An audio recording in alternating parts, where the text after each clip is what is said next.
오늘은 하나님의 대답이라는 제목으로 하나님의 말씀을 전하겠습니다. 두 번째 질문에 대한 대답이 오늘 본문 말씀인 하박국 2장 말씀에 기록되어 있습니다. 하나님의 대답은 두 가지입니다. 먼저는 말씀대로 성취될 것이니 악인의 종말이 이르겠고 의인은 믿음으로 말미암아 살 것이라고 대답하십니다. 다음은 악한 바벨론 사람들의 죄악을 자세하게 열거하시면서 그 죄악을 반드시 심판하시겠다, 이렇게 대답을 하십니다. 하나님께서는 하박국에게 대답해 주셨던 것처럼 우리에게 반드시 응답해 주십니다. 하박국에게 주시는 하나님의 대답이 우리에게 주시는 대답이 되며 하나님의 뜻을 깨닫고 순종하여 하나님을 찬양하는 우리의 삶이 되기를 간절히 바랍니다. 그러면 하나님께 응답받는 의인의 삶을 살기 위해서 어떻게 해야 될까요? 첫째, 의인은 하나님의 응답을 기다려야 합니다. 하박국은 자신이 파수꾼과 같이 파수대에 서겠다고 말합니다. 파수대는 성의 가장 높은 곳에 있습니다. 하나님은 높은 곳에 계시기 때문에 하나님의 대답을 가장 빨리 듣기 위해 가장 높은 곳에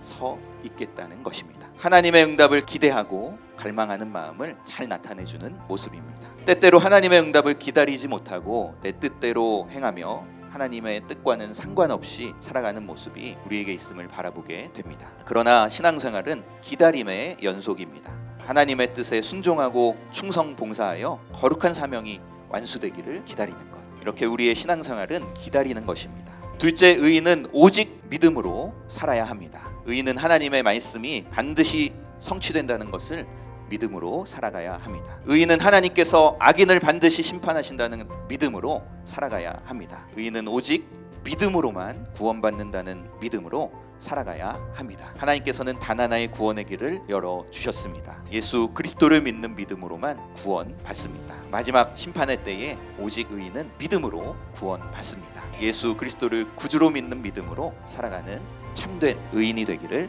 간절히 바랍니다. 셋째, 의인은 악인의 길을 따르지 말아야 합니다. 하나님은 바벨론의 악함을 지적하면서 그들의 죄악을 나열하십니다. 바벨론은 힘으로 유다를 다 약탈해 갔습니다. 우리도 나에게 이익이 된다면 불법도 좀 하고 편법도 좀 쓰고 수단과 방법을 가리지 않을 때가 있습니다. 또 바벨론은 잔혹한 통치를 하였습니다. 우리도 사회 곳곳에서 힘의 논리로 잔혹하게 찍어 누를 때가 있습니다. 또 바벨론은 이웃에게 악을 전염시켰습니다.